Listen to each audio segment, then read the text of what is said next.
All right. Mike LaMonica. Jason.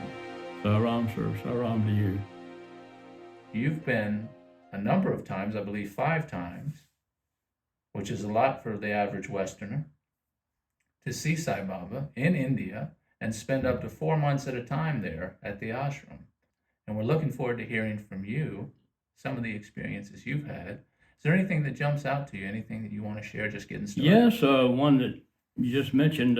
One that I remember, I had a good seat at Darshan. If you remember, I was sitting where I was facing the women's side, facing Swami's residence, and waiting there. And finally, Swami came out of his house, and he walked in, and Darshan began. He walked in the ladies' section there, and he was saying hello to the ladies. He was taking letters and making vibhuti and that sort of thing. And all of a sudden, my eyes began to get very, very cool. I don't know, it was an odd sensation. They just began to get cool, kind of icy. And I was blinking and trying to figure out what was going on. And when I looked up, somehow I could see Swami's soul or his spirit or his aura or whatever you want to call it. It was like a beam. It was about shoulder width. It went up through the Mandir and out into the universe. It was, not only was it visible, but it was audible.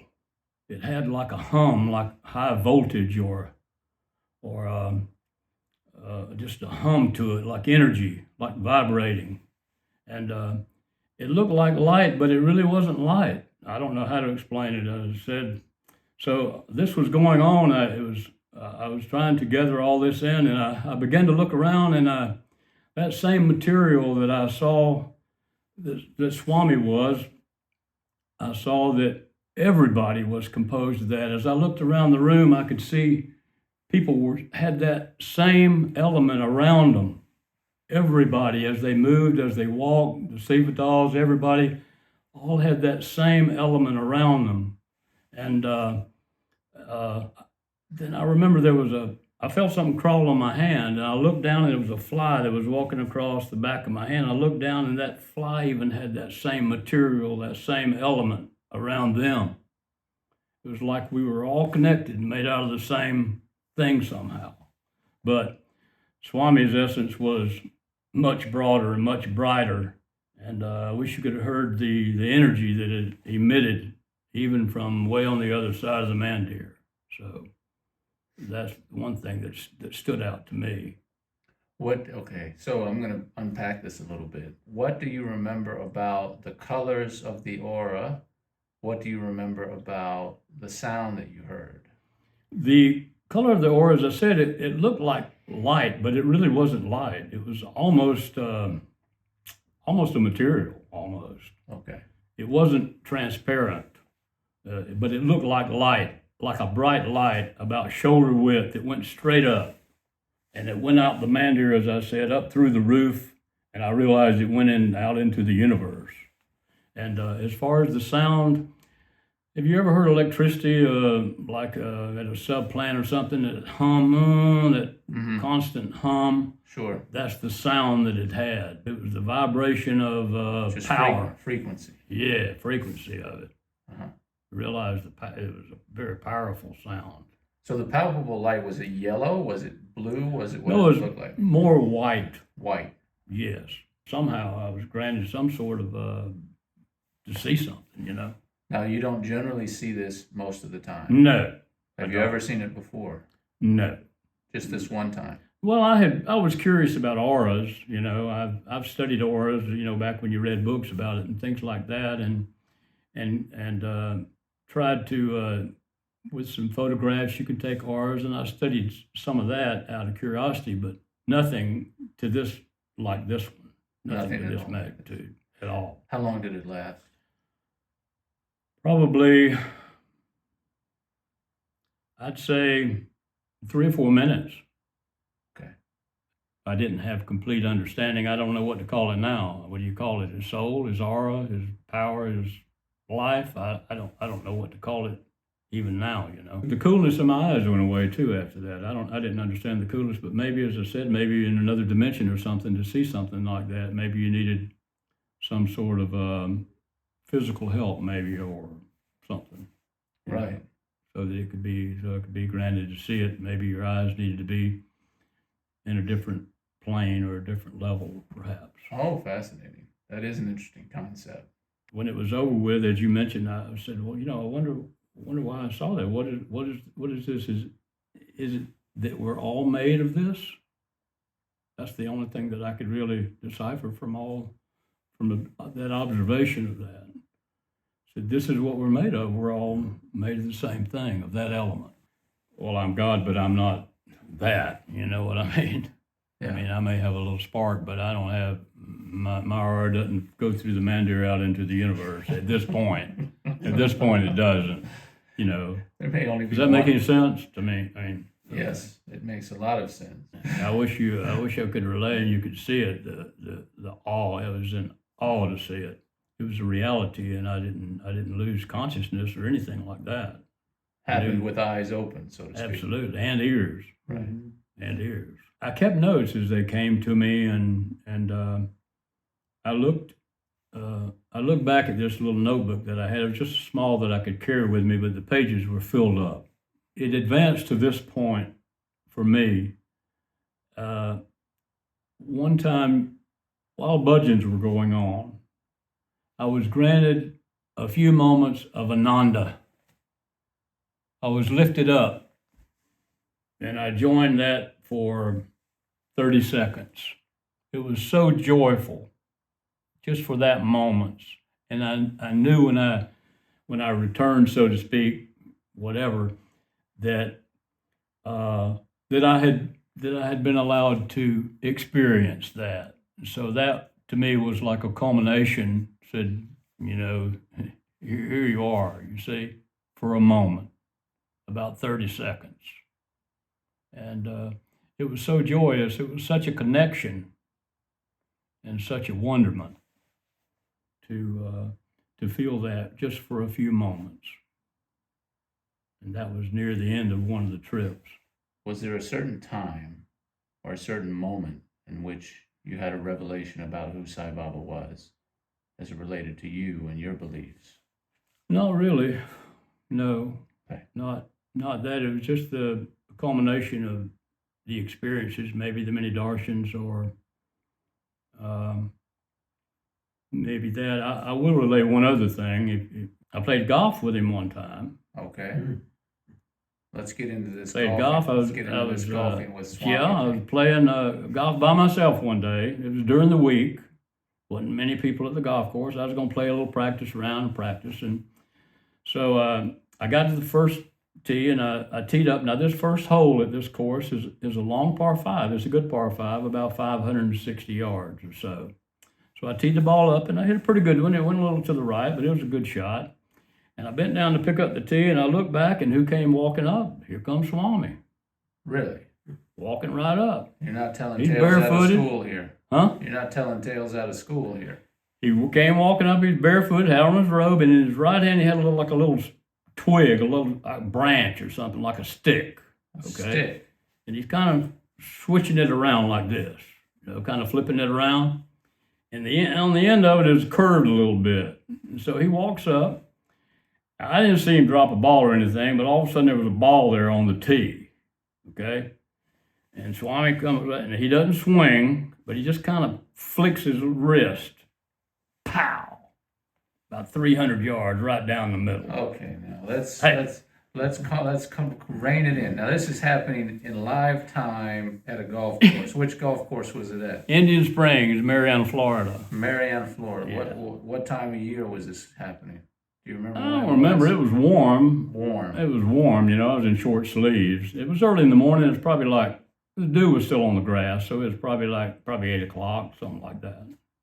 8 o'clock in the morning. You playing golf by yourself, except you weren't by yourself after all. Well, I wasn't. So anyway, so he hits the ball, he didn't hit it, he just flipped his wrist. About 300 yards right down the middle, a nice shot. So we walk together, we don't converse, Nice we shot. don't say a word. we just walk along, and he's kind of flipping the little stick around, you know. Well, what are you thinking while this is going on? Huh? What are you thinking while this is going on? Just playing golf. I mean, it just seemed like a normal occurrence. I mean, Really? Well, I was just there. Okay. Okay. So I got to my ball, and I couldn't get to the green, so I advanced it up the fairway, and I looked over at Swami, and he walks to the ball, and he doesn't swing, but he just kind of flips his little wrist. Cow, nice towering, about 260. Hits up on the green about 30 feet from the pin. Now you see this physical ball sitting out there too when you're walking up on the green. You see his ball, you see your ball. I saw him hit the ball. He didn't hit it, but yeah. So anyway, we walking up, and we don't talk or anything. We're just walking up, and it's just kind of like a spring walk or something, you know. You're just flipping this little stick around, and so I get to my ball, and I got like a 9-iron, and I hit it on up to the green. And we're walking up together, and he doesn't really stop or anything. He just kind of walks up and he touches the stick to the ball, and the ball goes right in the hole for an eagle. Eagle. Made an eagle. Okay. And then he goes to the next tee. He's not waiting on me. He starts headed to the next tee. So I hurry up and I go to mine, and I putt mine. I miss my birdie, but I make a par. He's got a timetable for this golf. Well, I don't know. He's on his way to the next tee. So I gather up and go to the next tee. Okay. And the second hole is just a short par 4, about 350 yards, just straight away, little par 4. This is hole 2. Hole number 2. On the course. And there again, there's a ball. I don't see him drop a ball or anything, but there's a ball on the tee, and I'm standing there, and he flicks his wrist, and the ball takes off. And when it got to the flag, it was still rising. And the ball went out of sight. And I knew in my mind that the ball went into orbit. This is going to sound like a fiction story to most people, you realize. Well, whatever, you know. And then that was it, you know. After I remember seeing the ball, and then it was over with, you know. He wasn't there anymore. And he just vanished. Well, he was just gone. Yeah, pretty much. I mean, I don't know where he went. I was fascinated with the ball. It was like I knew that the ball, I saw the ball go over the flag. It was still rising. I saw it go out of sight, out of my sight, and I realized that it made it up to the, you know. As far as you wanted it to go, I guess. I guess. It's in orbit. I guess it's still there. I don't know. Okay, buddy. So this one is out there for people. Let's try to rein it in somehow. Ain't no way. So, first of all, I'm presuming you don't think anyone else could see him except for you, but you don't know. I don't know. Okay. I don't really know. Most people would probably be gawking if someone was in his row walking around with a little stick. Perhaps. Right. You know, I don't know. Okay. I wouldn't. My attention was not on whoever else was around. I was pretty fascinated with what was going on. I think so. I could agree with that. And it was just it wasn't like I'm going to knock off and just watch him. It was like, hey, this is what we're doing. Come on, it's your turn to hit, you know, and that sort of thing. It was just like a normal occurrence. And we were walking. So we walked at par 5, and we walked over to the tee of the second hole. We didn't converse. We didn't say one word at all. You got to see him hit 4 golf shots. Yeah. 3 for an eagle and 1 drive that never landed. Right. Which one was your favorite? Which one did you like the most? I don't know. The one from the fairway was a nice towering, about 260 up on the green. It was just a nice high towering shot. I mean, from a little flick of the wrist. You know what I mean? And then when he hit the ball, you know, my attention was just golfing. My attention went to the ball, you know, what the ball was doing. I didn't turn around and ask him or talk to him at all. It was like, you know, your turn to hit. So then, you know, I would hit or whatever. So. Would you have handled it differently if you had a chance to go back, or were you happy with the way it happened? I don't think so. I don't know what I would do different. What would I do? I don't know. Nice shot, Swami. Well, I don't know. I think he knew it was a good shot. I mean, given. Yeah. Maybe it's insulting to even tell him a nice shot. Well, I don't know, especially the putt. Now we take a putt like that. He didn't even really stop. He just kind of, when he was walking by, just kind of touched it a little, you know. How long was the putt? About 30 feet. Really? Yeah.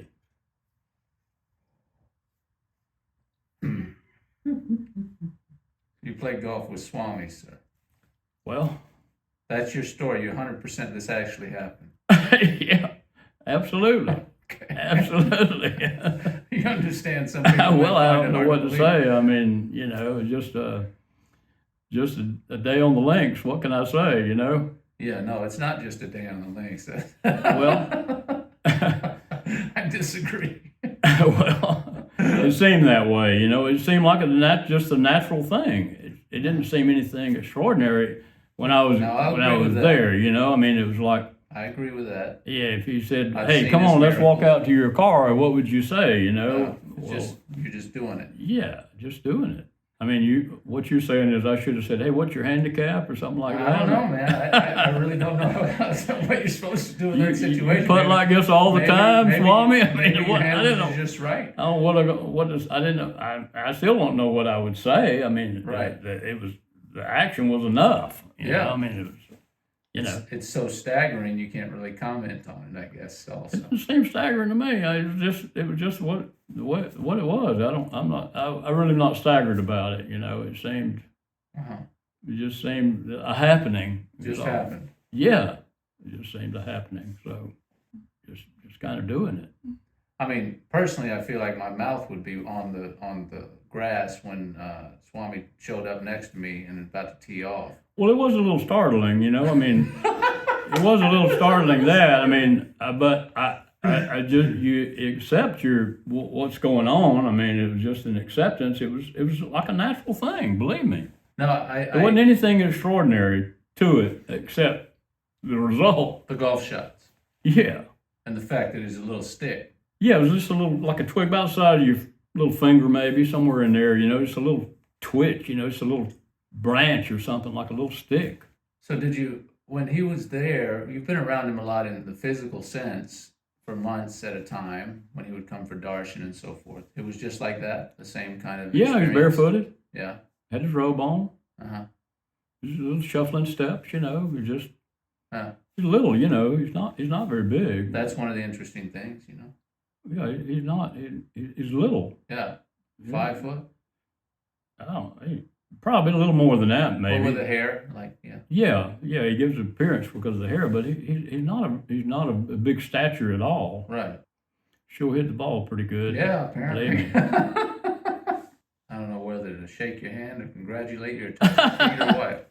That's amazing. It's just amazing. I Carry your golf bag. I don't really know, but it just seemed the okay thing. The real thing was not to necessarily be in awe, but just that power and that